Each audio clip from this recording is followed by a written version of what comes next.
이게 폭망하더라도 이거는 내 최소한의 생활을 이제 보전해 줄 수 있거든요. 최소한의 인간적인 삶을 살 수 있도록 만들어주는 돈이기 때문에 이건 건드리지 않는 게 좋죠. 최소한 이렇게 투자하면 적정한 수익이 나고 위험을 많이 상쇄한다. 많은 부모님들이 자녀에 대한 금융교육, 투자교육 어떻게 해줘야 되냐고 묻는데 저는 되게 심플하게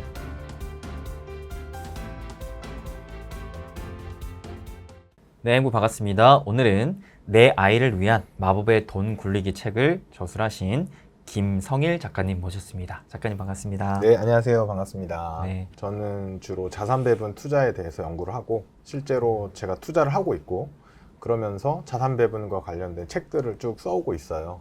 그러면서 뭐 여러 권의 책을 집필을 했는데 이번에는 이제 내 아이를 위한 마법의 돈 굴리기라는 제목으로 썼거든요.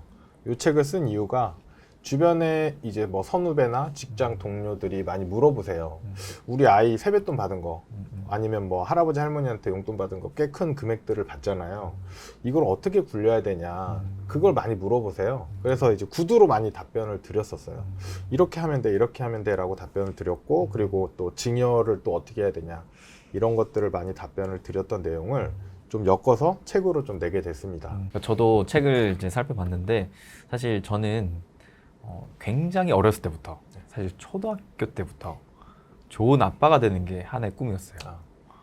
그래서 진짜 나중에 정말 좋은 아빠가 아직은 자녀는 없지만 되고 싶다는 꿈을 갖고 보는데 너무 도움이 될 만한 내용이 많았어서 진짜 좋은 부모가 되는 또 한 단계를 나아가기 위한 책이다라고 제가 좀 받아들였었는데 기본적으로 이제 투자에 있어서 자산 배분을 가장 중요시 여기시는 것 같아요. 그렇죠. 사실 이게 투자를 오래 하신 분일수록 이 포트폴리오의 중요성을 가장 1순위로 놓긴 하시거든요. 아무리 뭐 좋은 종목 있다 하더라도 또 비중 조절이 잘 안 되거나 자산 배분이 안 되면은 뭔가 버는 것 같은데 실상 자산은 늘어나지 않는 그렇죠. 이런 현상들이 많이 있다 보니까 아무래도 그 부분을 조금 더 특화해서 그래서 공부하시고 또 알려주시는 것 같은데요. 그래서 오늘 이 시간도 굉장히 귀한 만남으로 제가 또 여기면서 여러 가지 또 여쭙도록 할 텐데 책에서는 첫장에 되게 똑할 만한 문구가 있더라고요. 뭐 월 30만 원으로 중잣돈 5억 만들기라는 이제 키워드가 있던데요. 이에 대해서 좀 구체적인 방법을 혹시 설명해 주실 수 있으신가요? 굉장히 간단한 거예요. 그러니까 뭐 자극적으로 느껴질 수도 있고 뭐 계산을 잘못된 게 아닌가, 과장된 거 아닌가 이렇게 느낄 수도 있는데 굉장히 심플한 논리입니다. 아이가 태어났을 때부터 한 달에 30만 원씩 적립을 해주는 건데 예금으로 하면 당연히 돈이 안 불어나고요. 근데 투자를 하는데 자산 배분에서 보통 평균적으로 기대하는 수익률이 연 7, 8%인데 여기서는 약 7.2% 수익률을 기대를 했어요. 그리고 나서 아이가 20세가 될 때까지 성인이 될 때까지 계속 굴리게 되면 납입한 원금이 7,200만 원이에요. 그런데 투자 계좌의 잔고는 1억 5천만 원 정도 되거든요. 이때는 아이가 만약에 대학을 만약에 가게 되면 부모님이 따로 학자금 준비를 했다라고 하면 이 돈을 쓸 필요는 없잖아요. 계속 적립을 해주는 거예요. 아이가 사회생활을 시작하고 제대로 좀 자리를 잡고 혹은 결혼할 때 약 35세 정도에 결혼한다라고 하면 납입한 원금이 1억 2,600만 원인데 잔고가 5억 3,900만 원이 돼요. 4배 정도가 불어나는 거거든요. 그렇기 때문에 이런 식으로 투자를 하면 이제 돈을 굴릴 수 있다라는 의미에서 이렇게 써놨거든요. 그러면 이제 사람들이 되게 의아해해요. 그걸 해서 그렇게 많이 된다고? 라고 생각을 하는데 많은 부모님들이 고민하는 것 중에 하나가 아이한테 좋은 아빠, 좋은 엄마가 되기 위해서 부자 아빠, 부자 엄마가 되고 싶어 해요. 사실은 저희도 이제 저희 부모님들한테 그런 걸 좀 기대하잖아요. 집 살 때 조금 총알을 보태줬으면 뭐 이런 기대감이 있는데 저희 역시도 저희 아이들한테 그런 걸 해주고 싶거든요. 그런데 이제 막상 시도를 안 하는 게 종잣돈이 없다라는 그런 것 때문에 에이 해봐야 얼마나 되겠어 라고 생각을 하세요. 그런데 실제로 이 미래의 부의 크기를 계산을 할 때 종잣돈의 수익률이 곱해지고 거기에 투자 기간이 제곱으로 들어가거든요. 요게 이제 기하급수적으로 늘어난다라고 할 때 그건데 종잣돈의 크기보다 수익률하고 투자 기간이 훨씬 중요합니다. 그래서 종잣돈이 1,000만 원이냐 30만 원이냐가 중요한 게 아니라 수익률을 최소한 은행 금리보다 훨씬 많이 받아야 되고 그렇다고 저희가 수익률을 20-30% 이상 많이 내기는 쉽진 않아요. 왜냐하면 워렌 버핏의 수익률이 20% 정도 되거든요. 그 대신 워렌 버핏은 그걸 50년 넘게 20%의 성과를 냈고 레버리지도 운용을 했기 때문에 이제 뭐 전 세계 5위 부자가 된 거고, 일반인의 경우에는 뭐 평범한 자산 배분만으로도 7-8% 수익은 낼 수 있다라고 생각을 하고 있고, 저 역시 내고 있고요. 그러면 남은 게 하나가 투자 기간인데, 아이들 돈 같은 경우에는 이 투자 기간을 확보하기가 너무 좋아요. 태어났을 때부터 했으면 20년이 있어야 성인이 되잖아요. 그때까지 뭐 크게 돈을 쓸 필요는 없으니까 그렇게 해서 모아줄 수가 있기 때문에 이 투자 기간을 확보할 수 있다는 장점 때문에 아까 말씀드렸던 월 30만 원으로 했을 때 5억 원 이상의 돈을 충분히 만들 수 있다. 이렇게 설명을 드리는 거거든요. 그런데 많은 분들이 티끌 모아 티끌이라고 생각하세요. 근데 티끌을 오랫동안 모으면 복리 효과가 이제 가미되기 때문에 굉장히 유의미한 종잣돈을 만들어 줄 수 있다. 이거는 꼭 잊지 마셨으면 좋겠어요. 그리고 또 하나가 이제 부모님들이 이제 아이 세뱃돈 받은 거 있잖아요. 그리고 이제 뭐 친척분들한테 받은 용돈, 이거를 보통 많이 물어보면 다 엄마가 잠깐 보관할게 이렇게 하거든요. 그리고 나서 없어져요. 행방이 없어지죠. 네, 행방이 묘해요. 어느 날 갑자기 생각해 보면 그게 어디 갔더라. 왜냐면 그 또 명절 때고 막 이러니까 어수선할 때 돈을 써버린단 말이에요. 나중에 어떻게든 해줄게라고 생각하지만 자녀 크고 나면 이제 돈이 없어요. 그럼 아이들이 이제 좀 초등학교, 중학교 가면 물어보거든요. 내 돈 어떻게 했냐고. 내 세뱃돈 어떻게 했냐 이렇게 물어보면 이제 할 말이 없는 거죠. 그때 때우게 되는데, 최소한 그것만 쓰지 않고 모아도 꽤 큰 금액이 되거든요. 그거를 이제 좀 알고 계셔야 되는데, 아이 것만이라도 건드리지는 말자. 이렇게 말씀을 많이 드려요. 저 같은 경우에도 이제 큰아이가 고등학교 1학년이고 작은애가 6학년이에요. 근데 아이들 세뱃돈 받은 거, 뭐 용돈, 큰 목돈 받은 거는 다 모아놨거든요. 다 모으고 이제 굴리고 있죠. 그래서 큰아이 같은 경우에는 모은 거 총액이 한 1,000만 원 정도 돼요. 17년 정도, 16년 정도 모았기 때문에. 그런데 이제 현재 잔고가 한 1,500만 원 정도 되죠. 그러면 이제 아이한테 그런 얘기 해주고, 이번에 세뱃돈 받은 걸로 내놔라. 라고 하면 이제 반발을 해요. 일부는 이제 너 용돈을 쓰고 나머지는 저축하겠다. 이런 근거가 없으면 내 돈 어디 갔냐 이렇게 질문할 텐데, 너 돈은 이렇게 모아서 굴리고 있어 라고 계속 얘기를 해주거든요. 잔고도 확인해주고. 그렇게 해서 불려주면 꽤 의미 있는 금액이 되고, 아이 세뱃돈 함부로 안 쓰는 그런 효과도 있다. 이렇게 말씀드리고 싶어요. 아이가 어느 정도 이 철이 드는 나이 이후로부터는 그를 설득하는 것도 네. 되게 중요한 것 같은데, 맞습니다. 작가님은 어떻게 좀 설득하셨어요? 저는 첫 번째로는 이제 지금 다 쓰면 나중에 아무것도 남는 게 없다. 근데 이거 절대 동의하지 않아요. 아이들 그냥 당장 쓰고 싶거든요. 그러니까요. 네. 당장 사고 싶은 것도 많고. 그래서 이거를 절제시키는 게 중요한데, 그냥 절약이죠, 절약. 절약인데 이게 어른들도 똑같아요. 어른들도 절약이 잘 안 돼요. 돈 쓸 데가 너무 많거든요. 그래서 어른들한테도 당연히 필요한 방법이긴 한데, 우선 아이들 거만 얘기를 하면, 특히 이제 세뱃돈 같은 거 많이 받잖아요. 한 90%는 저축을 해야 돼요. 용돈은 따로 주고. 예. 저축을 일단 하는데, 저축하는 목적이 없으면 아이들이 동의하지 않아요. 예. 자기가 쓰겠다고 하죠. 그래서 목적이 뭐냐면 네 돈을 불려주겠다 이렇게 하는 거죠. 네 돈을 불려주겠다. 그러면 무슨 방법으로 불려줄 거냐라고 물을 거잖아요. 저희 아이들도 물어요. 아빠는 어디에 이걸 투자하고 있냐 이렇게 물어봐요. 그럼 이제 설명을 해주죠. 네가 맡긴 돈은 이런 것에 분산해서 투자를 하고 있어. 그럼 투자의 근거가 뭐냐? 예, 어디다 투자하냐 첫 번째 물어봐요. 그러면 이제 기본적으로 대답하는 게 주식, 국채, 그 다음에 현금성 자산 이런 거에 투자한다 라고 하면 이제 그때부터 질문이 시작되는데, 이 주식, 국채, 현금성 자산이 제가 만든 게 아니고 탈무드에 나와 있어요. 유대인들의 경전이라고 하잖아요. 2000년이 넘은 책인데 그 책에도 나와 있어요. 가지고 있는 돈을 세 개로 나눠라. 하나는 사업, 하나는 토지, 하나는 현금에 놔둬라 이렇게 내었거든요. 근거가 뭐냐면 이 사업이라고 말하는 것은 수익이 나면 굉장히 많이 벌고 아니면 손실 나면 많이 잃을 수 있죠. 그런 자산을 말하니까 현대적인 용어로 하면 주식이 되겠죠. 그리고 두 번째로 토지라고 하는 것은 이제 그 당시에 경작료를 받을 수 있는 그런 근거가 되거든요. 그렇기 때문에 이 토지를 통해서 일정한 수입이 나오는 약간의 위험은 있지만 그런 거라고 보시면 이제 최근의 버전으로 하게 되면 국채 혹은 채권이라고 볼 수 있을 것 같아요. 그래서 주식, 채권, 현금성 자산 이렇게 나누는 거를 유대인 3분법이라고 하거든요. 그래서 이제 탈무드에 이 방법이 나와 있어서 이제 저처럼 자산배분 연구하는 사람들이 굉장히 귀하게 참고를 하고 있어요. 그 당시에는 주식도 없었고 채권도 없었잖아요. 2000년 전에는.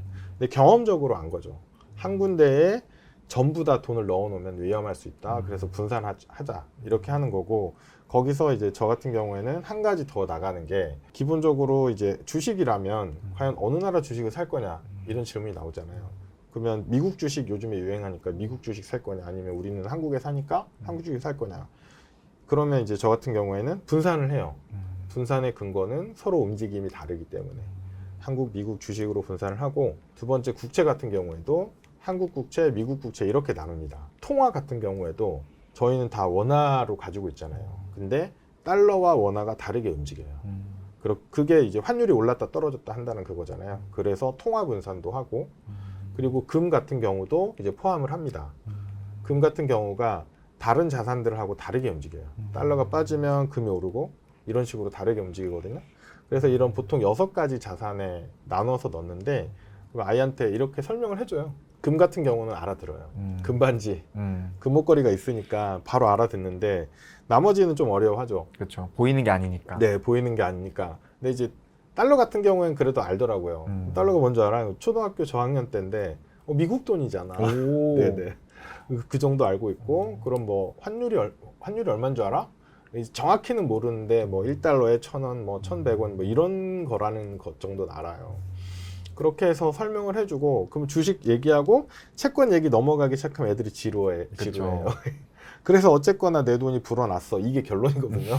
그렇죠. 결론 항상 얘기해줘요. 제가 엑셀로 딱 관리를 하거든요. 아이들 거, 큰 아이 거, 작은 아이 거 해가지고, 너네 언제 얼마씩 들어갔고, 지금 잔고가 얼마야? 그럼 뭐 큰 아이는 당연히 투자 기간이 기니까 수익금도 많겠죠. 그럼 작은 애가 물어봐요. 왜 내 돈은 더 적냐? 그럴 수 있겠네요. 네. 그렇게 물어보면 작은 애한테 설명해 주죠. 넌 적게 넣었다. 그리고 투자 기간도 짧다. 그래서 적은 거다. 1,000만 원이 아직 안 되니까. 그래서 약간 처음에 삐졌다가 그거는 너가 더 넣으면 된다. 네, 이런 식으로 설명을 해주거든요. 그런 식으로 해서 이게 유대인 3분법이다 이런 설명은 안 하고요. 아이들한테는 이런 것에 투자되어 있다. 그래서 잘 불어나고 있다. 근데 요즘에 초등학생들도 막 주식 하잖아요. 네.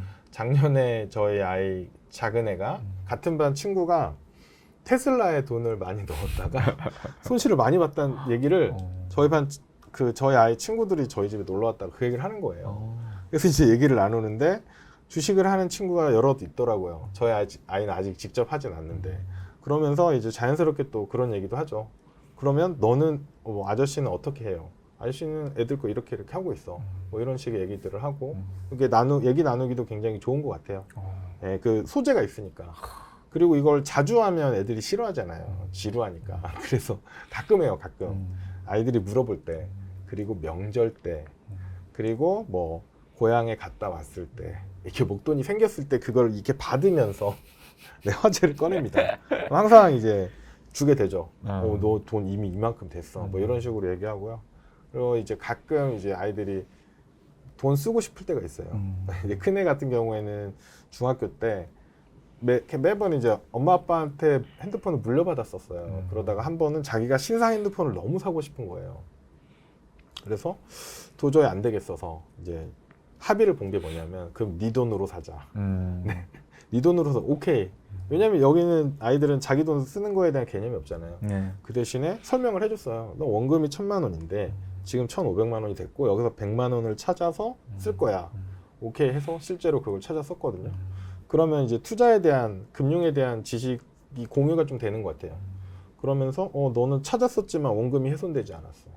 수익금만 가지고 찾아 쓴 거야. 이런 식으로 해서 쓰면서 또 한 번 이제 또 투자에 대한 얘기 좀 나누고, 이런 식으로 좀 얘기 나누고 하면 좋은 것 같아요. 재밌네요. 네, 그 부모님들이 이제 저한테 물어보시는 분들은 이제 자기가 설명하기가 어려우니까 자기도 아직 확신이 없으니까 잘 못해요.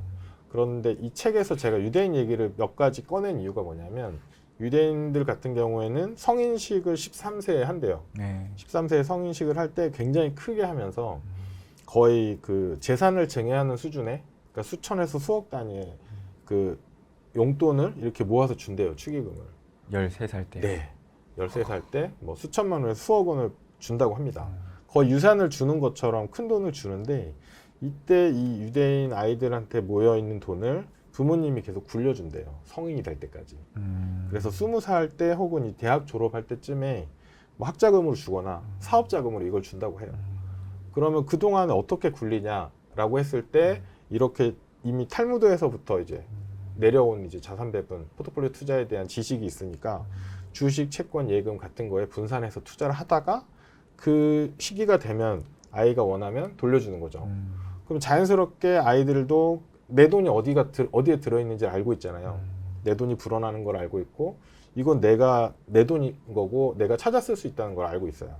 그 대신에 이제 성인이 될 때까지는 부모가 관리를 해주는데 유대인 부모님들도 다 투자 전문가는 아니잖아요. 그렇죠. 예, 그분들도 다 직업이 다르거든요. 그런데 최소한 이렇게 분산해서 투자하면 적정한 수익이 나고 위험을 많이 상쇄한다라는 건 알고 있으니까 우리나라 부모님들도 충분히 할 수 있죠. 그래서 조금만 신경 써서 해주면 되거든요. 그렇게 해서 아이 돈을 이제 굴려주게 되면 부모님도 공부가 되고 아이들도 공부가 되기 때문에 굉장히 좋은 방법이 아닐까. 이렇게.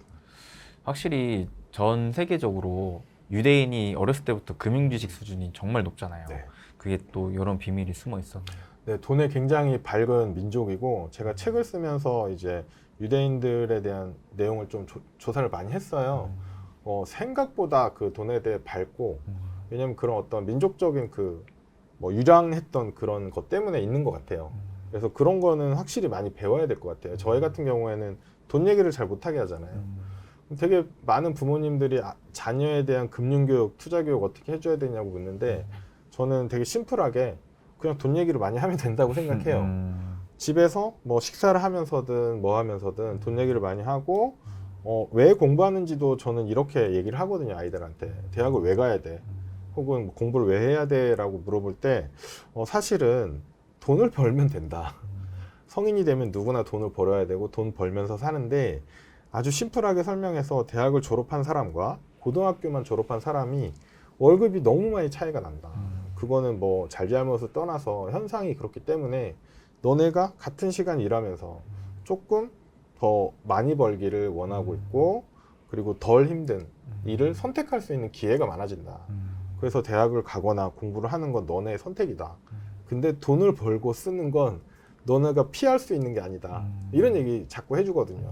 그리고 이제 큰애 같은 경우에는 이제 여자아이인데 원룸에 독립하고 싶어요. 집에 있으면 엄마 아빠 잔소리가 너무 많으니까. 벌써부터요? 네, 자긴 대학을 가면 반드시 독립을 하겠다. 그 얘기를 하고 고양이를 좋아해서 고양이를 키우고 싶대요. 그래서 그냥 식사하다가 그냥 구두로 설명해 줬어요. 원룸에 가면 한 달에 월세가 아무리 적어도 50, 70, 100만 원 이렇게 나온다. 거기에다가 고양이를 키우게 되면 고양이의 사료값은 별로 안 들지만 의료보험이 안 되기 때문에 약값이 굉장히 많이 든다. 병원비가. 맞아요.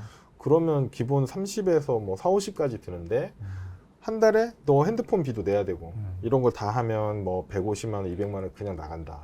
네가 한 달 내내 편의점에서 알바를 뛰어봐야 알바 뛴 금액도 계산해 줬어요. 시급 9천 얼마 해가지고 그럼 그 돈을 다 써야 된다. 남는 게 없다. 넌 하루 종일 8시간씩 일해도 자 그걸 선택할래?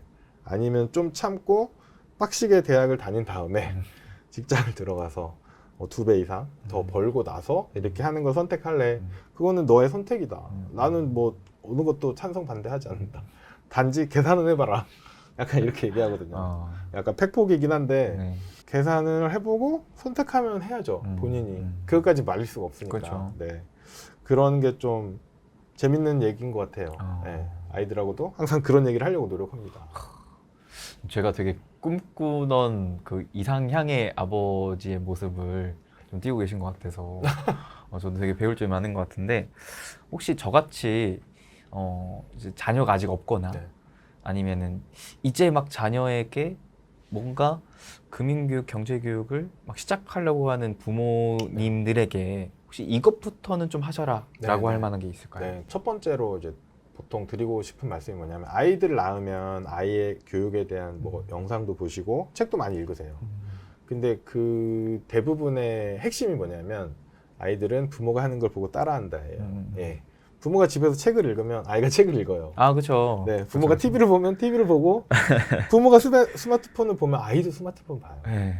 그래서 뭐 집에 TV가 일단 없어야 되고 뭐 이런 게 너무 기본인데 저희 집에도 제가 TV를 못 없앴어요. 그렇기 때문에 엄마 아빠 핸드폰 보는데 당연히 아이도 보죠. 그래서 제일 중요한 건 뭐냐면 아이가 금융교육을 어떻게 좀 학원으로 좀 돌릴 생각을 많이 하시더라고요. 저한테 진짜 그런 거 많이 물으세요. 그런데 일단 아이 금융에 대한 학원이 없어요. 왜냐하면 입시 과목이 아니거든요.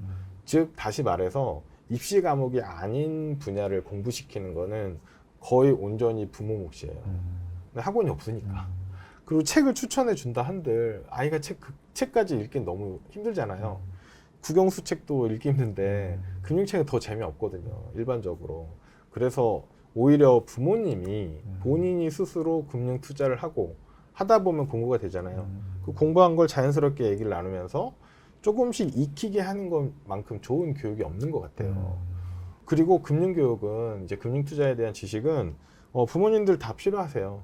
뭐 30대든 지금 뭐 50대, 60대든 전부 다 필요하시거든요. 그렇죠. 네, 그리고 그 지식 자체는 뭐 이 채널을 부자TV 채널을 보시는 분들 다 마찬가지겠지만 은퇴를 하고 노년이 돼도 죽을 때까지 필요한 정보예요. 맞아요. 네, 그래서 비자발적인 전업 투자자가 되잖아요. 그러니까 자기는 투자를 안 한다고 해도 은행 금리가 조금이라도 더 높은 곳을 찾아가게 돼 있거든요. 네, 투자죠. 그렇죠. 리스크를 감당하고 하는 거니까. 지금 뭐 새마을금고 사태라든지 저축은행 사태가 딱 그 증거잖아요. 더 리스크가 있어요, 이 금융기관이. 그러니까 이자를 더 주는 거거든요. 근데 그 리스크를 감당하고 수익을 더 얻으려는 행위를 하고 있기 때문에 이미 투자자인 거예요. 그래서 노후엔 누구나 투자자가 되는데 그 시간이 30년을 그렇게 살아야 돼요. 그러면 지금 빨리 공부를 해야죠. 지금부터 공부를 해서 그 금융 투자에 대한 관점을 바꾸셔야 돼요. 본인이 바꾸시고 투자를 시작하시고, 물론 이 채널 보시는 분들은 이미 다 시작하셨겠지만, 그리고 돈만 대충 넣어놓고 끝나는 게 아니라 내가 알아야 돼요. 아무리 내가 알고 공부를 해야 지식을 계속 쌓아 나가면 어느 수준이 되면 좀 이해도가 높아지잖아요. 그렇게 되면 훨씬 도움이 많이 되고, 그때 아이한테 이제 자연스럽게 알려줄 수 있을 것 같아요. 그게 굉장히 중요한 것 같고, 그리고 이제 아이한테 좀 목돈 준비해주고 싶은 부모님들도 많거든요. 자기처럼 고생하지 말라고. 근데 저는 이런 생각해요. 아이한테 목돈 만들어 주는 게 중요한 게 아니라 미래의 나한테, 노후의 나한테 목돈을 만들어 주는 게 훨씬 중요하다고 생각해요. 자, 예를 들어서 60에 내가 퇴사를 했다. 나한테 5억 혹은 10억을 만들어 주는 게 아이한테 얼마 주는 것보다 훨씬 중요하거든요. 근데 부모는 아이한테 뭐 집도 해주고 다 해줬다고 치면, 근데 부모는 자기 막상 노후 생활비가 없어. 아이한테 손 벌릴 수 없잖아요. 그래서 제일 중요한 건 부모 자체가 은퇴 후에도 여유로운 생활을 할 수 있는 이제 연금이나 이런 걸 잘 준비하는 게 훨씬 중요합니다. 예. 그걸 잘 준비하면, 예로 내가 한 달에 뭐 300만 원, 400만 원을 연금으로 받을 수 있는 현금 흐름을 창출할 수 있는 뭔가 도구를 만들어 뒀으면, 그때 아이가 한참 사회생활 할 거잖아요. 20살, 30살. 아이한테 그냥 용돈을 주면 돼요. 용돈 주고 생활비 도와주는 건 증여가 아니거든요. 그건 증여에 포함이 안 되기 때문에 그런 식으로 도와주면 되고, 아이한테 집을 사주거나 뭐 건물을 사줄 수 있으면 좋겠죠. 근데 그런 부분이 별로 없잖아요. 그렇죠. 자기도 건물 없는데. 그렇죠. 네. 그래서 본인의 노후를 잘 준비하는 모습들을 보여주면 아이도 부모가 하는 걸 보면서 투자를 이렇게 하는 거구나. 그리고 자기들이 자라서 이제 사회생활에서 이제 돈이 생기기 시작하면 물어보겠죠. 어떻게 하는 거냐. 네. 나 이런 걸 추천받았는데 해도 되냐. 이런 것들을 물어봤을 때 조언해 줄 수 있는 최소한의 지식들은 좀 갖춰주는 게 좋을 것 같다. 진짜 어렸을 때부터 많이 듣던 말이 부모는 자식의 거울이다. 네, 맞습니다. 네, 그런 말을 참 많이 듣고, 저도 자녀는 없지만 지금 강아지를 키우고 있는데 이게 진짜 그 내 피 한 방울 섞이지 않은 강아지마저도 내가 키우니까 저를 닮더라고요. 강아지인데 사람의 말과 행동을 뭔가 따라하는 이런 현상들도 보면서, 야, 이거는 내 자식이면 얼마나 더 할까 싶어서 약간의 소름까지 끼칠 정도로 진짜 내가 평상시에 집에서 하는 말과 행동이 진짜 중요하구나라는 것도 깨닫게 되고, 그래서 이제 자녀한테 그런 교육을 할 때에는 일단 나부터 하는 게 진짜 중요한 것 같고, 사실 자녀 입장에서도 부모가 뭔가, 그러니까 주지는 못할 망정 뺏지는 않아야 되는 게 그게 핵심입니다. 네. 네. 그게 사실 자녀 입장에서도 네. 되게 좀 중요한 것 같은데 그렇기 때문에 일단 내 노후부터 내 스스로가 좀 만들어 놓고 여유가 되는 그 상황들마다 조금 부담이 안 될 정도로 아까 뭐 결국에는 이게 투자금도 좋고 그다음 수익률도 좋지만 결국 기간에 복리의 마법을 무시할 수 없는 부분이기 때문에 소액을 좀 오래 네. 이제 물려준다는 생각으로 좀 투자를 해보시면은 좀 좋다라는 얘기를 해주셨는데 근데 이 유대인 삼부법에서 제가 좀 궁금한 게 현대적인 측면의 기준으로 봤을 때 크게 세 가지를 얘기해 주셨잖아요. 주식, 채권, 그다음에 현금성 자산.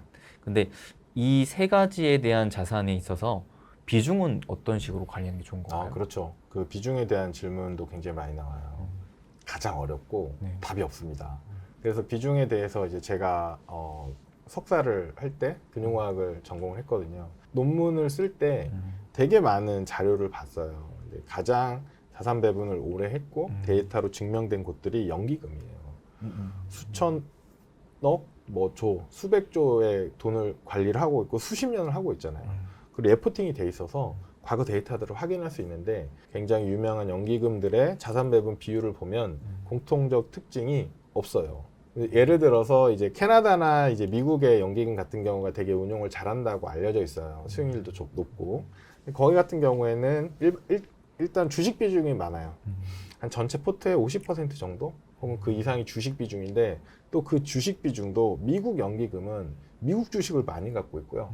캐나다 연기금은 자기 나라 주식을 되게 조금 가지고 있어요. 해외 투자가 훨씬 많고. 그 노르웨이 같은 경우에는 전체 자금이 해외에 투자돼 있어요. 자기 나라에 전혀 투자되어 있지 않아요. 그래서 연기금마다 특징이 조금 다른데 미국 같은 경우에는 당연히 미국 시장이 너무 크니까 자기 나라 투자 비중이 큰 거거든요. 그리고 우리나라 국민연금 같은 경우도 이제 수익률이나 이런 거에서는 꽤 괜찮은 성과를 내고 있어요. 그런데 이제 과거에 한 5, 6년 전만 해도 채권 비중이 60% 이렇게 굉장히 높았어요. 그래서 단점이라는 보고서가 많이 나왔고 최근에는 이 비중을 점차 줄이고 주식 비중 늘리고 해외 투자 늘리고 그리고 대체 투자를 늘리는 방향으로 가고 있는데 국민연금은 워낙 사이즈가 크니까 한 번에 이걸 막 정리할 수가 없잖아요. 되게 점진적으로 바뀌거든요.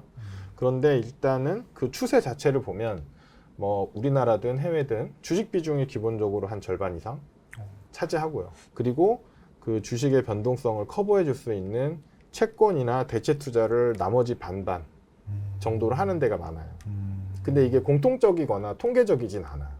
연기금마다 특성이 달라서 명확히 이런 게 많다라고 말할 수는 없고요. 우리나라 안에서도 국민연금 말고도 공무원연금, 뭐 군인연금 등등등 되게 많거든요. 다 달라요. 그래서 최적의 투자 비중이 뭐냐를 연구하는 게 이제 제 그 논문이었거든요. 정답이 없어요. 정답이 없는데 아주 기본적인 건 뭐냐면 자산을 배분했으면 거기서 어느 정도는 비슷해져요. 네, 자산을 배분했으면. 그러니까 주식만 하거나 혹은 채권만 하거나 부동산만 하거나 이렇게 한 가지 자산만 갖고 있으면 굉장히 위험성이 크거든요. 수익률도 천차만별이에요. 그리고 진입 시점에 따라서 성과가 정말 달라요. 아파트만 하더라도 굉장히 뭐 핫했잖아요. 근데 뭐 작년에 좀 안 좋았죠. 아파트만 예를 들었을 때 2013년, 14년 이후에 하신 분들은 다 돈을 벌었어요. 그런데 2007년, 8년에 사신 분들은 그때 사서 한 30% 빠졌다가 원금 회복한 게 2017년, 18년이에요. 10년 걸렸네요. 10년 걸렸어요. 그 이후로 이제 올라서 자기 투자한 것보다 많이 올랐지만 여기에 지나가던 이 물가 상승률 다 감안하면 그렇게 많이 오르진 않았거든요. 그러네요. 근데 이제 이 기간을 내가 뭐 5년 전에 시작했으면 부동산이 최고야 이렇게 얘기할 수 있고 코인도 마찬가지예요. 코인은 뭐 저리 가라죠. 그렇죠, 그렇죠. 요즘에는 또 주식도 뭐 에코프로 이런 거 들고 있었으면 뭐 수익률 아무도 게임이 안 되잖아요. 그래서 단기적으로 보면 굉장히 그런 그 장점들이 있지만 장기적으로 보면 그 이제 변동성이나 위험이 굉장히 크거든요. 그래서 그걸 맞춰주는 게 되게 중요한데 그러면 자산 배분을 기본적으로 이 성격이 다른 자산에 이렇게 분산한다가 제일 첫 번째 원칙. 그리고 주식, 채권, 대체 투자를 나눈다. 요거까지는 거의 다 똑같아요. 근데 그러면 주식을 뭐 5%더 하냐 덜 하냐 이 어느 게 제일 좋냐 되게 궁금하잖아요. 그렇죠. 근데 제가 되게 많이 이제 연구를 해보고 저도 실제로 제 계좌를 굴리고 있으니까 해보면 딱히 이게 제일 좋다라는 건 없어요. 근데 이 정도면 나쁘지 않다 정도는 나오거든요. 근데 그런 걸 이제 제가 책에서 써놓고 저도 실제로 뭐 투자를 하고 있고. 그게 이제 K 올레더 포트폴리오인가요? 네네, K 올레더라고 이제 이름을 지은 이유가 올레더라는 거는 이제 미국에 있는 세계 최대 헤지 펀드가 있어요. 레이 달리오라는 사람이 회장으로 있었던 그 회사에서 만든 이제 시그니처 펀드 이름이 올레더인데 4계절 동안 쓸 수 있다라는 거거든요. 그러면 이제 계절에도 봄, 여름, 가을, 겨울 있듯이 투자에도 이제 다양한 케이스가 있거든요. 그런 거 많이 물어보세요. 그럼 지금 봄이냐, 여름이냐, 가을이냐. 너무 헷갈리잖아요. 분명 겨울 같은데. 왜냐하면 경기 침체가 온다고 했고 와야 될 타이밍인데 주가는 지금 날아가고 있잖아요. 거의 뭐 여름 같죠? 네, 한여름이죠. 요즘에 뭐 다 연중 최고치를 다 뛰어넘는 문자들이 막 계속 오고 있는데 그럼 이게 너무 헷갈린 거예요. 그리고 또 어려운 게 뭐냐면 주식시장에 사이클이 분명히 있어요. 사이클이 있어서 많은 사람들이 이 사이클에 맞춰서 바닥에서 사고 고점에서 팔고 싶은데 이게 잘 안 되는 거죠. 스텝이 계속 엉켜요. 올레더 같은 경우에는 기본 컨셉 자체가 다양한 시장 환경에서 잘 먹히는 그때그때 다 다르잖아요. 이거를 다 분산해 놓는 거예요, 미리. 왜냐하면 그 다음에 어느 계절이 올지 알 수 없으니까 미리 분산을 해놓고 기다리겠다.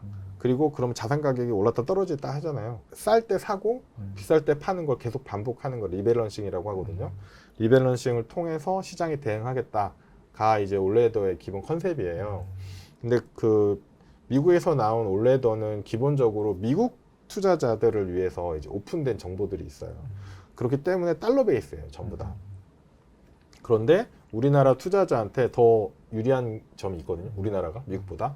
뭐냐면 달러원 환율의 움직임을 우리나라가 이용할 수 있어요. 여기서 투자를 하게 되면.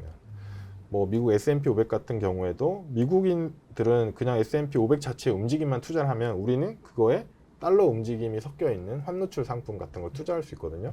그렇게 되면 이제 훨씬 유리해지거든요. 그래서 앞에 K라는 걸 붙인 이유는 제가 한국인 버전으로 한국에서 파는 상품만 가지고 이런 환율 효과도 반영해서 이제 개선한 포트폴리오라는 의미로 이제 K 올레더라는 이름을 붙였는데 4계절 다 활용할 수 있다. 작년 말은 이제 굉장히 겨울이 모든 사람이 겨울이었잖아요. 그런데 그 겨울이 더 갈 거고 더 추워질 거다라고 했는데 갑자기 이제 봄, 여름이 확 와버렸는데 그래서 근데 사람들이 아직 반신반의해요. 지금이 여름 맞아? 왜냐하면 내 건 안 올라갔거든. 지수는 올라갔는데 내 건 안 올라갔으니까 이제 반신반의하죠. 이렇게 하다 보면 시장이 어느 확 가버려 있어요. 늘 시장 특성이 그렇거든요. 내가 쫓아가기가 너무 어려운.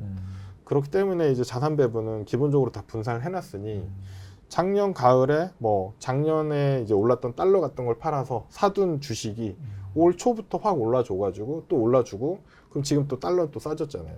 그럼 오른 걸 팔아서 달러를 싸진 달러 같은 걸 또 사는 거죠. 이런 식으로 계속 하면서 전 계절을 커버할 수 있는 그런 전략이다. 자산 배분이라는 건. 그래서 이제 K 올레더라는 이름을 붙인 거고 그래서 상당히 유리한 것 같아요. 다음 타이밍을 기다리지 않아도 돼서 마음이 편한 투자 방식. 그러니까 각종 뭐 시황이나 노이즈 이런 거에 휘둘리지 않고 계속 봄, 여름, 가을, 겨울이 지나도 나는 그 자리에 계속 차분하게 네. 꾸준한 우상향을 가는 그렇죠. 걸 수 있네요. 그 안에 있는 자산들은 난리가 나요. 네. 주식도 있고 금도 있고 달러도 있으니까 채권도 있고 난리가 나는데 이걸 전체적으로 가지고 있는 약간 항공모함 같은 거라고 보시면 되는데 전체적으로 가지고 있기 때문에 밑에서 파도가 아무리 쳐도 얘는 부드럽게 항해를 계속 하는 거죠. 그러면서 수익을 계속 가져가는 방식. 그게 이제 목표하시는 수익률이 연평균 봤을 때 7% 이상이 되는 거죠. 네, 7, 8% 정도 보고 있어요. 사실 이 숫자가 그렇게 작은 숫자는 아니잖아요, 또. 근데 이게 주식을 하시는 분이나 이런 분들한테는 좀 의미 없는 숫자예요. 그분들은 7, 8% 가지고 어떻게 돈을 벌어라고 하시거든요. 근데 또 예금을 하시는 분한테는 굉장히 큰 숫자예요. 근데 예금하시는 분들은 투자로 넘어오기 너무 힘들고 그리고 주식을 한번 맛봤던 분들은 이 7, 8%가 만족스럽지 않고 이런 문제가 있어서 제일 이 자산 배분 투자법을 좋아하시는 분들이 주식을 한 지 한 3년에서 5년 되신 분들.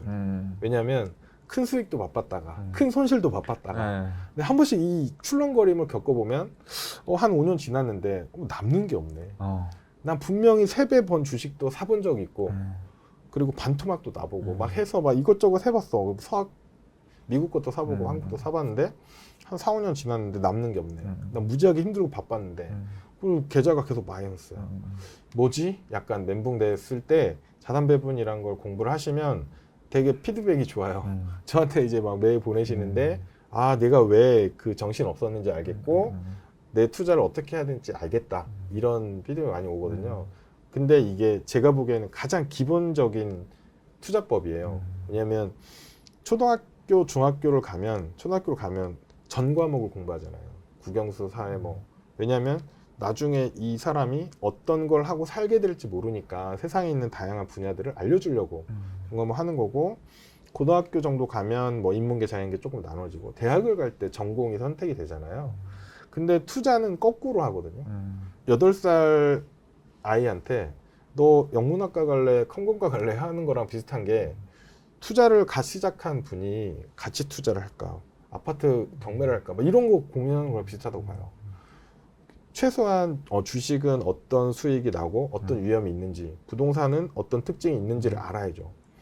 고르게 다 알고, 채권은 뭔지, 금은 어떤 건지 이런 걸 고르게 알고, 그 중에서 조금씩 해봐야 돼요. 그래야지 공부가 되잖아요. 조금씩 해보고 공부를 한 다음에 이게 몇 년 정도 익숙해지고 나서 아, 내가 진짜 잘 맞는 건 부동산이야 라고 하면 그때 부동산을 깊게 들어가도 되거든요. 근데 이제 처음부터 이제 친구 따라 강간 거잖아요. 친구가 주식하면 같이 주식하고, 친구가 갭 투자하면 나도 같이 갭 투자하고 막 이래서 나중에 스텝이 꼬이는데, 저는 이제 반대로 이제 얕더라도 넓게 일단 알아야 된다라고 생각을 해요. 그래서 자산 배분을 먼저 해놓고, 자산 배분 투자를 해놓고, 어쩔 수 없이 돈이 여러 군데 들어가 있잖아요. 그럼 조금씩 공부하게 되거든요. 공부를 하다가 내 취향에 잘 맞는 게 있으면 거기로 뎁스를 가져가는 게 맞지 않나. 진짜 많은 분들이 주식 투자를 정말 열심히 하는 애도 그 말씀하셨다시피 남는 게 없는 경우가 나오는 게, 상승장일 땐 벌어요. 하락장일 때 방어가 안 돼서 그렇죠. 도로 토해내면서 결국엔 또 똔똔이, 이런 현상이 많이 나오기 때문에, 그래서 더더욱이 그 자산 배분이 중요하다라는 것들도 저도 굉장히 또 중요하게 생각하고 있는데, 그런 관점으로 바라봤을 때, 그러니까 이거는 기본 베이스로 깔고 가는 것 같아요. 그렇죠. 기본 베이스를 깔고 가는데, 거기서 내가 조금 더 하이리스크 하이리턴을 원한다 하면은 주식의 비중을 살짝 넣으면서 내가 좀 더 집중적으로 공부하는 듯, 그런 게 좀 필요하지 않을까. 그래서 이제 아이 돈은 뭐 책에 나온 거 보시고 그대로 따라 하셔도 되는데, 그럼 어른 돈은 어떻게 하냐, 이런 얘기 또 많이 나오잖아요. 기본적으로는 자산 배분을 저는 추천드리고, 자, 초보라면. 고수는 사실은 상관없어요. 자기 하시는 거 하면 돼요. 그렇죠. 부동산에서 나 돈 되게 많이 벌었는데 그럼 계속 부동산 하시면 돼요. 근데 이제 어느 순간 한번 잃을 수가 있기 때문에 좀 조심하셔야 되고, 물론 어느 분야에나 이제 터득하신 분들이 있어요. 그거 제가 뭐라고 드릴 말씀이 없고, 그게 아니고 초보 분들이면 이런 식으로 해보는 걸 좀 권해드리는데, 이제 연금 계좌는 다 갖고 계시잖아요, 보통.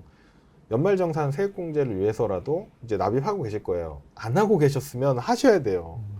900만 원까지 넣을 수 있고, 연봉 5,500만 원 이하는 148만 5천 원을 세액공제 받을 수 있어요. 900 넣고 150만 원 받는 게임이거든요. 엄청나게 유리한 게임이거든요. 이거는 한 해가 지나가면 소급해서 넣을 수가 없어요. 그래서 연금저축을 넣으라고 제가 말씀을 드리면, 아니 돈 아까워서 거기 못 넣겠다, 나 주식하겠다, 이런 분들도 되게 많으시거든요. 근데 주식을 잘해서 돈을 많이 버실 분이라면 이 정도 금액은 너무 작은 거예요. 그래서 이거는 최소한의 생활비라고 생각하시고 넣어두시고, 자, 연금에서는 개별주가 안 되거든요. 네, ETF로 자산 배분을 해 놓으시고, 그 다음에 일반 계좌에 또 돈이 있잖아요. 뭐 몇백만 원이던 뭐 그 이상이던, 그거는 개별주 투자를 하시면 되죠. 자기가 좋아하시는 뭐 가치 투자든 뭐 모멘텀이든 뭐 퀀트 투자든 이런 걸 여기서 하시면 되거든요. 근데 이제 모든 돈을 모아서 몰빵하려고 하니까 이제 그게 잘 스텝이 꼬이는 경우가 많은데, 본인이 하는 투자 방법이 잘 안 맞을 수도 있잖아요. 그럴 수 있으니까 일단 연금 계좌에 있는 돈은 뭐 ETF로 자산 배분 해 놓으시고, 요거는 그냥 편안하게 굴러가니까 뭔가 신경을 많이 안 써도 돼요. 근데 바쁜 직장인한테 이제 적합한 방법인데, 그건 그대로 놔두시고, 그 다음에 일반 계좌에 있는 거는 본인이 뭐 하시고 싶은 투자 방법을 해보시는 거예요. 그래서 양쪽 계좌를 뭐 3년, 5년 이렇게 쭉 지켜보세요. 쭉 지켜보시고, 지켜봤는데 여기가 내가 하는 어떤 투자 방식이 성과가 월등히 높다. 분명히 제가 5년 정도라고 말씀드렸어요. 1, 2년은 안 돼요. 그때부터 이쪽에 돈을 더 많이 하셔도 되잖아요. 근데 이 연금 계좌를 왜 가져가냐면 이게 폭망하더라도 이거는 내 최소한의 생활을 이제 보전해 줄 수 있거든요. 최소한의 인간적인 삶을 살 수 있도록 만들어주는 돈이기 때문에 이건 건드리지 않는 게 좋죠. 여기서 어차피 대박이 나면 이게 주는 영향이 작잖아요. 상관이 없어요. 여기 대박이 났으니까. 근데 문제는 확률적으로 대박 아니면 쪽박이잖아요. 이쪽 스타일이. 쪽박이 났을 때를 최소한 대비해 줄 수 있는 돈이거든요. 그렇기 때문에 위쪽에서 원하시는 걸 하시되 이거는 건들지 말자. 자, 이 금액은 뭐 1년에 900만 원은 좀 넣었으면 좋겠다. 예. 그런 얘기 많이 드리죠.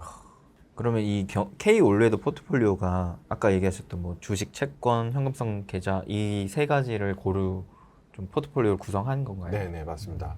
지금 보시면 6가지 종목이 나와 있어요. 주식 2가지, 한국, 미국. 국채 2가지, 한국, 미국.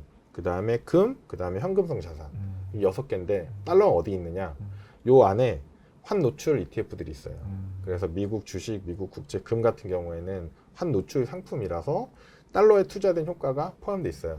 그런 식으로 해서 6개 종목으로 이제 커버를 할 수 있는 포트폴리오를 이제 책에 이제 보여드렸거든요. 예.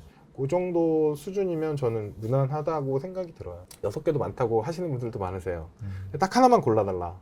매달 적립식으로 넣겠다. 약간 이거 굉장히 많으신데 이게 굉장히 위험한 생각일 수 있는 게 이제 한 2021년까지 이제 유행했던 게 미국 주식의 적립식으로 장기 투자. 네. 이게 굉장히 유행했잖아요. 그렇죠. 저 계속 반대했어요.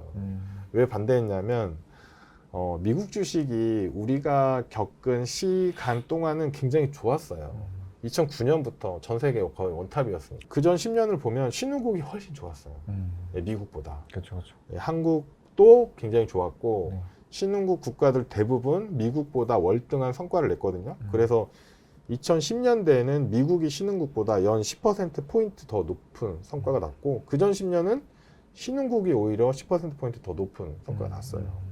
그전 10년, 90년대에는 미국, 그리고 80년대, 70년대, 60년대는 또 신흥국이 이겼어요. 우리가 투자하는 건 앞으로의 일이잖아요. 그렇죠. 그럼 2020년대의 승자가 누구냐? 그건 아무도 모르죠.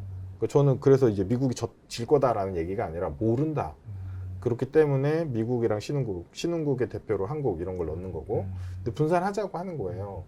근데 작년에 이제 한번 세게 깨졌죠. 뭐 나스닥도 세게 깨졌고 올해 또 많이 반등을 하고 있는데 결과가 어떻게 될지 몰라요. 예. 근데 미국이 만약에 2000년대 초반, 2000년부터 2009년 사이 요 성과가 만약에 나오면 굉장히 후회하게 될 가능성이 높아요. 그러면 뭐 이렇게 대답할 수 있죠. 20년 투자하면 되잖아. 아, 그건 맞아요.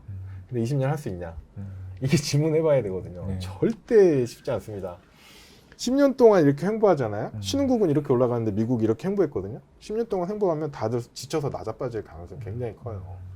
그래서 이제 분산하자고 하는 거고, 주식에 올인하는 것도 굉장히 위험한 이유가 이제 작년에 당장 느끼셨을 거고, 뭐 코로나 때도 느끼셨을 거고, 그전에도 굉장히 많거든요. 주식에 100% 들어가면 그 하락을 온몸으로 견뎌야 돼요. 너무 힘들거든요, 심리적으로. 그래서 다른 자산들, 뭐 달러, 금, 채권 이런 자산들에 분산을 해놓으면 하락폭이 훨씬 적어져요. 그래서 이제 분산하자 이런 말씀을 많이 드리죠. 귀찮아요, 사실. 왜냐면 하나만 알려줘. 그리고 그럼 내가 매달 적립식으로 넣을게. 돈 모일 때마다. 이게 제일 편하거든요. 그렇죠. 네, 이게 제일 편한데 그런 상품이 없다는 게 저도 굉장히 안타깝고, 그래서 조금만 공부를 하셔서 분산해서 들어가시면 수익률도 나쁘지 않고 되게 안정적으로 투자할 수 있다. 네. 그런 얘기 계속 반복해서 드리고 있습니다. 그 책에서는 사실 또 우량주에 장기 투자하는 것도 조금은 조심스럽게 얘기하셨잖아요. 네. 이거는 왜 그러셨던 거예요? 네. 가장 많이 들어보신 말일 거예요. 우량주에 장기 투자하라. 네. 근데 이제 대부분 그 우량주로 나와 있는 후보들이 뭐냐면 현재 시가총액 상위주들이 나와 있어요. 네, 우량주라고 하는 게. 뭐 아무도 거부하지 않을 거예요. 삼성전자 우량주죠. 애플 우량주, 뭐 테슬라 우량주죠. 너무 우량하잖아요. 그냥 이미지 자체가. 그렇죠, 그렇죠. 등치도 좋고 매출도 잘 내고 잘 나가고 있었고. 지금 중요한 거는 뭐냐면 우리가 사실 원하는 건 내가 돈을 넣은 시점부터 가격이 오르는 걸 원하는 거잖아요. 지금 우량한 애가 아니라. 예를 들어서 뭐 10년 전에 테슬라를 샀다. 이건 대박이죠. 근데 10년 전에 테슬라 우량주가 아니었어요. 예. 20년 전에 애플을 샀다. 대박이 났겠죠. 근데 20년 전에 테슬라가 우량주가 아니었어요. 엄청 작은 주식이었거든요. 예. 시가총액 상위에 들어오지도 못했어요. 그런 애를 사서 부자가 돼야 되는 거지. 지금 우량한 애를 사면 심리적으로는 좀 안정감이 들죠. 애플이 망하겠어? 아무도 그런 얘기 못 하잖아요. 삼성이 망하겠어?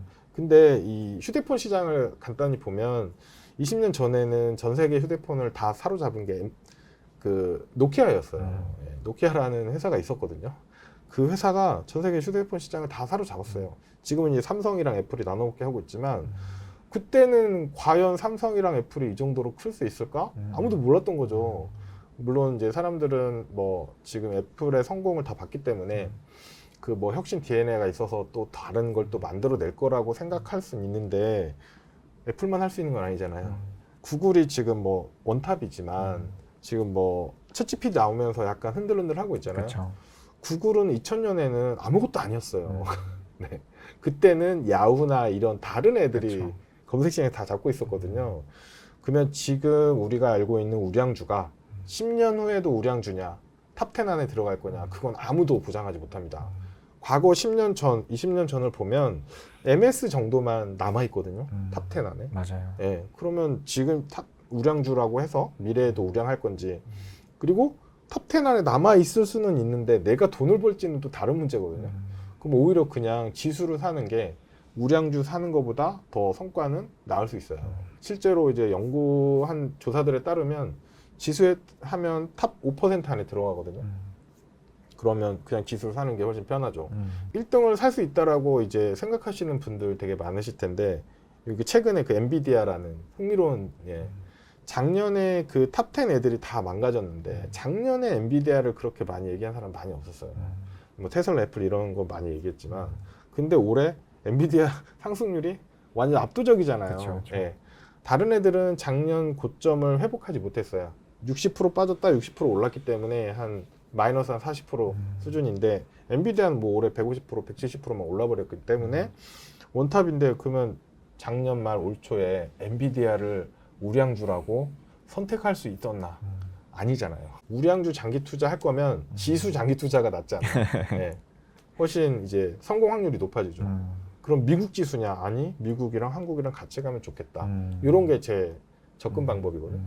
근데 주식도 빠지잖아. 2022년에 엄청 빠졌잖아. 그래서 주식만 가져가면 안 되고 주식이랑 다르게 움직이는 채권을 가져가자가 이제 기본 컨셉인데, 채권도 빠졌잖아. 맞아요. 작년에 유난히 같이 많이 빠졌어요. 근데 이제 채권이 많이 같이 빠진 이유, 그 전에 많이 올랐었어요.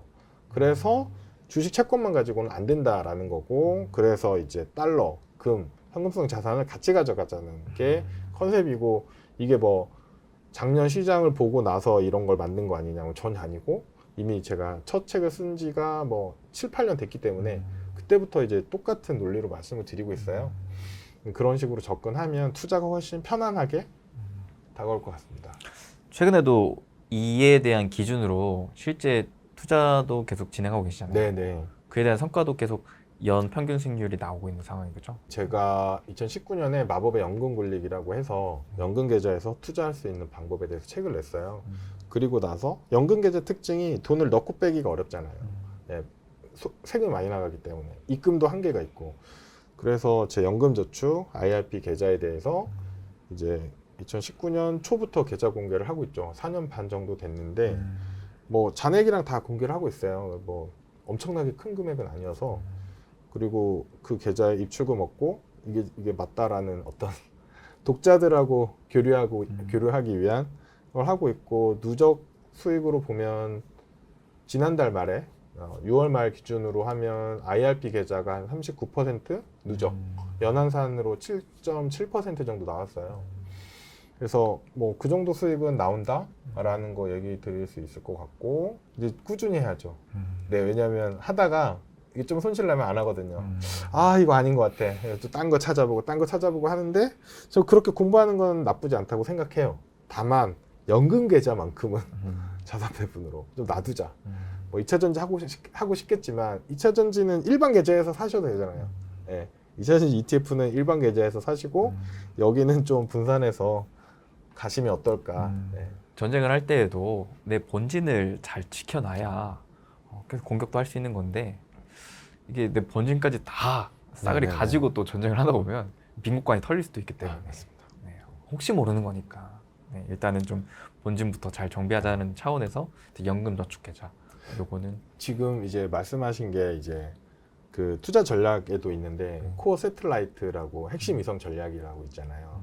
그래서 핵심이 이만큼 있으면 이제 위성이 이렇게 있을 수 있는데 어떤 식으로 이 전략을 짜는 거냐면 예를 들어서 저는 자산 배분 투자를 하니까 핵심에서 한 5% 수익이 난다고 칠게요. 그러면 자산 배분으로 해서 5%는 전 난다고 보거든요. 뭐 그 이상 나고 있으니까. 그러면 1,000만 원이 있으면 950만 원 자산 배분하는 거예요. 그러면 1년 후에 950만 원 이자 붙어가지고 이게 다시 1,000만 원 되거든요. 즉 내 원금은 보존했잖아요. 그럼 여기 50만 원 남았잖아요. 이걸 다른 걸 하는 거예요. 코인을 해도 돼요. 다 잃어도 되거든요. 다 잃어도 나는 내년에 또 1,000만 원이 있으니 또 투자를 할 수 있어요. 그래서 지금 말씀하신 것처럼 본진까지 다 던지면 너무 위험하니까. 아니 물론 큰 부자가 금방 되고 싶어서 이제 그렇게 하시는 건 이해는 하는데 생각보다 확률이 너무 낮아요. 그럼 이제 한번 이제 망가지면 회복하기 너무 어렵거든요. 그렇죠. 이거보다 더 무서운 게 이제 레버리지죠. 예. 이건 본진 날려도 회사 또 열심히 다녀서 월급 받아서 또 모으면 되는데 레버리지를 너무 과하게 땡기면 내 월급으로 커버가 안 되는 수준까지 가기도 하니까 이건 진짜 뭐 삶의 의미가 없어지는 예, 그래서 그런 건 정말 조심하셔야 되는 것 같아요. 아무래도 이번 책의 컨셉 자체가 또 아이를 위한 또 투자이기 때문에 제가 봤을 때 자녀를 위한 이 투자의 목적성에 있어서 결국에는 이제 주는 거잖아요. 네네. 내 것을 이제 주는 건데 그럴 때 이 증여가 결국 또 중요한 포인트가 될 것 같거든요. 작가님께서 좀 생각하실 때 증여 방법 중에 가장 좋은 거는 또 뭐라고 생각하시는지 마지막으로 좀 궁금합니다. 네, 그 증여 방법에 대해서 이제 많은 분들이 기본적으로 다 알고 계실 거예요. 증여를 하는 시점부터 직전 10년에 증여한 금액이 누적돼서 신고가 되거든요. 그래서 미성년자는 뭐 10년에 2천만 원, 성년 자녀 같은 경우에는 5천만 원이거든요. 그래서 태어나자마자 2천만 원 증여하고 10살에 2천 증여하고 20살에 5천을 증여하면 9천만 원까지 증여세 없이 증여할 수 있다. 이런 건 이제 많이 알고 계실 거예요. 근데 이거는 그냥 뭐 인터넷만 쳐봐도 다 나오는데 사실 이게 그렇게 중요하진 않아요. 네. 증여세 내고 더 줘도 되거든요. 네, 증여할 수 있는 돈이 있으면 이제 하나 팁은 내가 증여할 돈이 조금 있다고 하시면 증여를 먼저 하고 그 다음에 아이 계좌에서 돈 굴리는 게 유리하죠. 한 가지는 이제 내가 아이 계좌에 2천만 원을 입금했는데 증여 신고를 안 했어요. 그 상태로 이 2천만 원이 불어나서 3천만 원이 되면 그때 깜빡했다가 신고하겠다고 하면 3천만 원을 증여한 거로 신고가 돼요. 내가 실제 2천만 원을 입금을 했어도. 그렇기 때문에 증여한 시점에 증여 신고를 하는 게 맞고요. 그런데 이거는 사실 그렇게 중요한 게 아니에요. 중요한 거는 부모님 자신이 부자가 되는 게 중요해요. 부모님 자신이 부자가 되려고 하면 너무너무 부담스럽잖아요. 그래서 이 자산 부자가 아니고 연금 부자가 되는 것도 쉬워요. 내가 뭐 꼬마 빌딩 사는 건 어렵잖아요. 꼬마 빌딩 사는 건 어려운데 내가 한 달에 몇백만 원의 연금이 나오게 자기 스스로 부자가 되는 게 훨씬 중요하고 그걸 보여주는 게 서로한테 큰 도움이 되는 것 같아요. 이제 부모님들도 느끼실 거예요. 이제 내 부모님, 아이들의 할아버지 할머니를 도와드리는 게 너무 힘들잖아요. 큰 돈 못 해드리고 그 반대급부로 내 아이들이 이제 같이 늙어서 살 거거든요. 네, 아이가 60이고 부모님 90인데 둘 다 안 죽어. 같이 이제 노후 생활을 보내야 되는데 그때 자녀한테 손 벌릴 게 아니라 그때 내가 받은 연금으로 아이랑 같이 쓸 수 있는 부모님이 먼저 부자 되는 게 훨씬 중요하지 않을까 이런 얘기를 꼭 마지막으로 드리고 싶습니다. 네, 이렇게 오늘은 내 아이를 위한 마법의 돈 굴리기 책을 저술하신 김성일 작가님 모시고 또 다양한 인사이트 들어봤는데요. 사실 투자에 있어서 우리가 뭐 개별 종목 주식에 투자하는 것도 좋겠지만 우리 전체 또 자산 포트폴리오, 자산 배분을 하는 것이 가장 또 우선시 중요한 게 아닌가라는 생각을 오늘 다시금 가져보면서 작가님 나와주셔서 너무나 또 감사드리고 나는 추가적으로 내 자녀를 위한 또 자산 배분과 증여에 대한 방식이 궁금하시다 하는 분들은 해당 책 따로 또 읽어보시면 좋을 것 같습니다. 그러면 함께 인사드리겠습니다. 여러분 행복되세요.